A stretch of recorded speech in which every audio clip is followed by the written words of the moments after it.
At Prime, podcast for curious mind.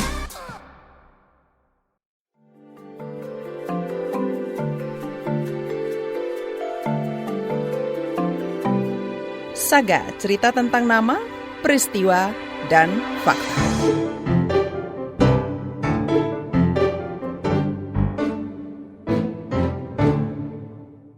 Pemerintah menargetkan pertambangan emas skala kecil (PESK) bebas dari penggunaan merkuri pada 2025. Namun di lapangan perdagangan ilegal merkuri masih marak. Kekhawatiran itu yang mendorong Nexus 3 Foundation meneliti kandungan merkuri pada ikan di Jakarta. Tim KBR berbincang dengan para peneliti Nexus tentang hasil temuannya. Bagaimana pula tanggapan pemerintah? Simak Saga KBR yang dibacakan Fitri Anggreni.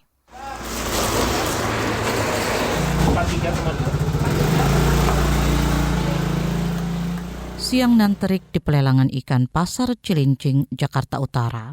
Sekelompok orang sibuk memilih ikan, menimbangnya, dan kemudian membersihkannya dengan pisau. Mereka adalah tim peneliti Nexus 3 Foundation yang tengah membuat file dari beberapa jenis ikan. Di antaranya ikan tengkek, kue, tuna, tenggiri, dan tongkol. Ikan-ikan ini sering dikonsumsi warga.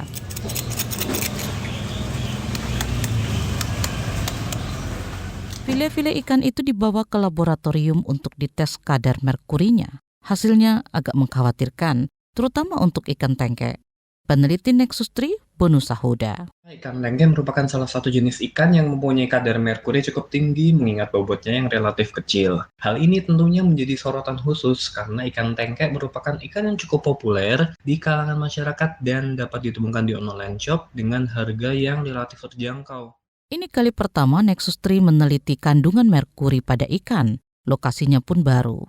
Mereka biasanya meneliti di wilayah pertambangan emas skala kecil atau PESK seperti di Maluku dan Minahasa, Sulawesi Utara. Selama puluhan tahun, penambangan ini dikerjakan warga lokal secara ilegal dengan menggunakan merkuri. Totalnya sekitar 190 titik di seluruh Indonesia. Tidak ada nama DKI Jakarta. Namun Nexus menduga pencemaran merkuri sudah lintas pulau, menyebar terbawa air laut dan sungai. Apalagi di sekitar Jakarta ada aktivitas bongkar kapal dan pembangkit listrik tenaga uap PLTU batubara yang juga melepaskan emisi merkuri. Kemudian dari air itu nanti kita akan bisa melihat ada fitoplankton, zooplankton yang akan mengkonsumsi merkuri itu. Kemudian nanti akan kayak jadi rantai makanan gitu Mbak. Kan besar-besar gitu ya, dari fitoplankton dimakan ikan, kemudian ikan dimakan manusia. Nah itu bahayanya kayak gitu.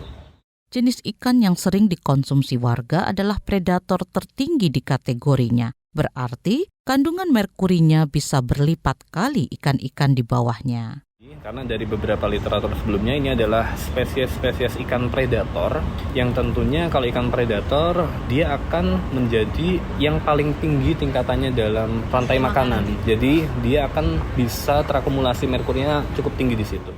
Haruki Agustina, Direktur di Kementerian Lingkungan Hidup dan Kehutanan KLHK menyebut bisa saja ikan di Jakarta memang sudah terkontaminasi merkuri. Sumbernya tidak harus dari penambangan emas, tapi bisa juga dari sektor industri. Namun dia mengakui KLHK belum punya data rinci paparan merkuri pada ikan dan berharap bakal ada riset tentang itu ke depan. Ya mungkin nanti ke depan seperti itu, seharusnya seperti itu untuk mengetahui bioakumulasi itu ya. Itu nanti kan artinya hal tersebut nanti untuk menentukan kebijakan-kebijakan ke depan gitu ya. Dampak merkuri pada kesehatan memang tak langsung kentara, tetapi nyata ketika tingkat paparannya intens dengan kandungan tinggi. Sonia Bufteim, peneliti Nexus 3, pernah mencicipi dampak paparan merkuri pada 2016 silam. Kala itu, dia tengah meneliti di lokasi penambangan emas Sekotong, Nusa Tenggara Barat. Yang aku rasakan karena mungkin aku paparannya cuma beberapa bulan ya. Jadi ya tadi pusing, mual, muntah, terus kadang kayak badan tuh kayak nggak mau diajak gitu loh. Maksudnya diajak kerja gitu, lebih ke pengen rebahan dan sebagainya gitu. Mungkin buat kita mikirnya kecapean dan sebagainya gitu. Tapi memang saat dites kan cukup tinggi merkurinya. Gejala-gejala itu dirasakannya setelah 3 hari bekerja di lapangan. Padahal Sonia tidak sepanjang hari berada di lokasi penambangan. Dia menginap di hotel yang cukup jauh dari kampung warga. Tak sekalipun Sonia makan dan minum di sana. Sonia kemudian diminta kembali ke Jakarta dan melakukan tes darah. Benar saja, kadar merkurinya melampaui ambang batas Organisasi Kesehatan Dunia (WHO). Jadi kebayang, aku juga cuma mikirkan bahwa mereka di lapangan kan nggak punya opsi lain gitu ya, hidup di sana, cari makan di sana, besar di sana. Jadi memang yang mereka lakukan adalah paling adaptasi akhirnya. Karena ada salah satu contoh misalnya ke lapangan, ada orang yang bahkan ngerujak bodrex karena emang buat mereka di sana udah biasa sakit kepala. Hingga kini pertambangan emas skala kecil sulit ditutup, sebab dari situlah warga lokal menggantungkan hidup. Direktur di KLHK Haruki Agustina menyebut upaya penghapusan merkuri di penambangan emas terus berjalan. Sampai sekarang, penggunaan merkuri baru turun 15 hingga 20%. Padahal target bebas merkuri sebentar lagi, yakni 2025.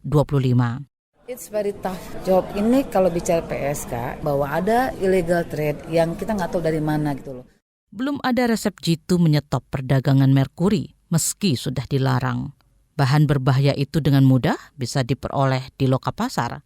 KLHK mengenalkan alternatif cara menambang emas dengan menggunakan sianida. Ada bahan lain yang ramah lingkungan tetapi terlalu mahal bagi penambang kecil. Ada namanya teknologi penambangan emas tanpa merkuri yang negatif sianida, meskipun itu kita kontrol karena sianida juga memang bahan kimia yang cukup berbahaya, tapi tidak level bahayanya dibandingkan merkuri. KLHK juga memberikan insentif berupa bantuan peralatan menambang tanpa merkuri ke 8 lokasi seperti di Gorontalo, Sulawesi Utara, dan Kapuas Hulu, Kalimantan Barat. Harga alatnya mencapai 1,5 miliar rupiah. Upaya penghapusan merkuri juga melibatkan kementerian lembaga lain, salah satunya Kementerian ESDM yang diharapkan ikut mengedukasi lewat perizinan tambang. Karena kan yang izin itu dari teman-teman ISDM. Jadi memang ini konteksnya adalah kolaborasi, nggak bisa. Kami konsen dalam konteks lingkungannya saja, karena ini merkuri bahaya, maka kita stop. Makanya jadi edukasi segala macam harus lintas. Teman-teman ISDM harus juga memberikan kontribusi dalam konteks edukasi perizinan. Syarat perizinan itu apa saja kan di teman-teman ISDM. Demikian Saga KBR. Saya Fitri Anggreni.